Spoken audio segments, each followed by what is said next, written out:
Okay, let's focus on lesson 4.13, preparing for the unit test. Okay, so this is going to be about reviewing and getting ready to take our Unit 4 test. And there'll be online and offline review activities and a checkpoint at the end. Okay, begin your review of the post-war America unit online by going through the following activities. Okay, so the Cold War, Kennedy Speaks, Brown versus Board of Education, and the Civil Rights Movement are activities that we've done in prior lessons. So I'm not going to go through them on this video, but you of course should go through them as a good review before the unit test. But we will go through the post-war America one together. Okay, we're going to have like a little game show here. And since I'm just doing this myself, we're just going to have one player, and you can pick who you want to be. You could be Robert, Dean, Elizabeth, or Loretta. I'm going to be Dean here, the rebel. Okay, and the rock and roll guy. Okay, because you know, I'm kind of crazy like that. So let's start the game. It's basically a Jeopardy type of review. We have the Cold War, politics, trends, popular culture, and civil rights. So let's begin with the Cold War. The start of the Cold War can be traced back to the end of World War II, when what regimes were imposed on Eastern European nation? Communist. Yes. Cold War for 100. Oh, I get to bonus points. Oh, we'll go. This policy committed the United States to the containment of communists. That is the Truman Doctrine, I bet. Yay, we win. Next. This organization was formed to help stop Soviet aggression and protect the member nations. That would be NATO, the Northern Atlantic Treaty Organization. How and why did the United States help overthrow governments in Guatemala and Iran? Through covert actions designed to stop the spread of communism. Yay! Bonus points, so let's do 600. Let's go live at large. The United States took no significant action when Mao Zedong and his communists took power in China. Yay! And then, what was the U.S. response to North Korea's invasion of South Korea? The U.S. troops aided South Korea with support from the UN. Okay, let's go on to politics. What was McCarthyism? A right-wing senator's unfounded hunt for communists. A key issue in the Truman-Dewey 48 presidential race was what the proper response to communism should be. Yes. Politics. The Secretary of State under Eisenhower stressed maintaining massive retaliatory power against communism. And that would be John Foster Dulles. Because people were reassured both by his charm and his leadership qualities he had shown in World War II, this man won the 1952 presidential election. That would be Eisenhower. I like Ike. Which was not a factor that helped determine the outcome of the election of 1960.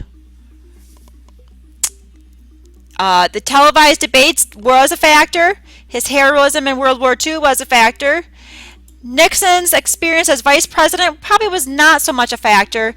And John F. Kennedy's personality was a factor. So let's see if Nixon's is the one that does not belong. It is. In his farewell address, President Eisenhower expressed concern that this will be too powerful. It was a military-industrial complex. Yes. Woohoo! Trends. Let's go to trends. The societal trend towards conformity in the 50s had its roots in the Cold War and a desire by the government to discourage what? Controversy.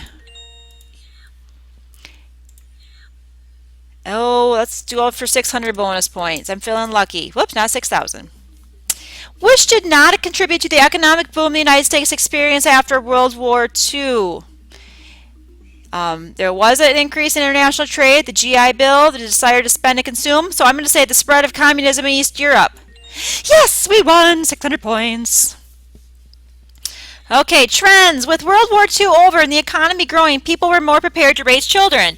This resulted in a baby boom. Which was a housing trend in the post-war period? It would be suburban developments, going to the suburbs. What was responsible for the growth of suburbs, the decline of inner cities, the loss of small businesses, the growth of restaurant and hotel chains, and American culture that became more uniform? I'm going to say the interstate highway system. Yes. Trends. Oh, we get to more bonus points. Let's go for 600. Which technology helped create a common culture and spread the idea that affluence was the American norm, the standard for judging one's life? I'm going to say television. Woohoo! Won the bonus question. Okay, halfway done. Popular culture. The 58-59 school year saw the increase in the number of math and science courses being offered at high schools across the country. What single event caused that? That was the launch of Sputnik, keeping up with the Russians.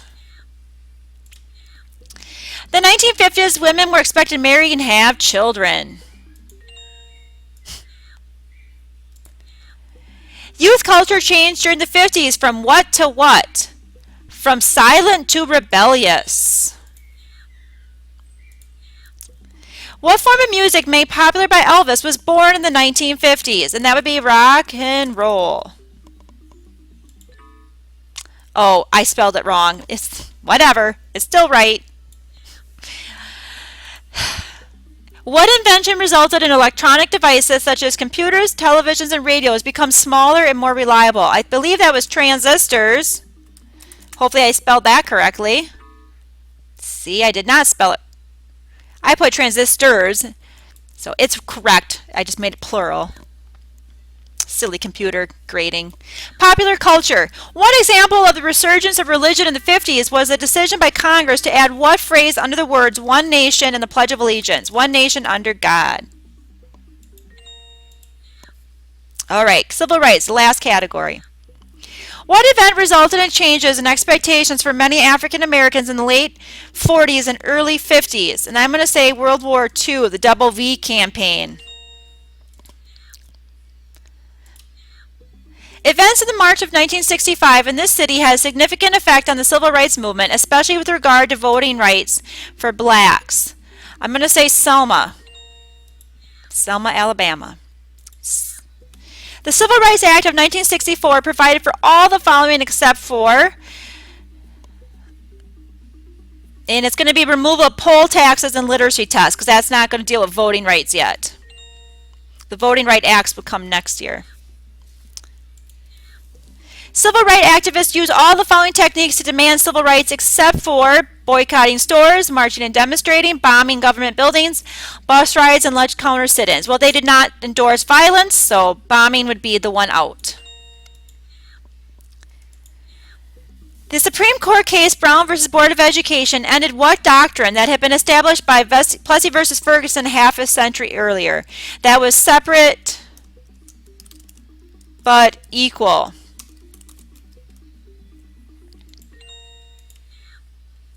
And the last question.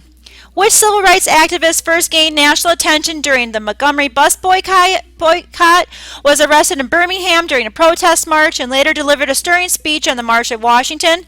That would be Martin Luther King Jr. And write the following word down. You will need to receive a credit for completing this activity. So copy it over, because suburbs can sometimes be tricky to play. Or to spell, I mean. And you are done. Okay, congratulations. Also remember to review your reading guides. Go through the chapter highlights here. Read through these. Like I said, go through all your reading guides. Go through old quizzes and tests. Make sure you go do those other online activities. And good luck on your Unit 4 test. Best of luck.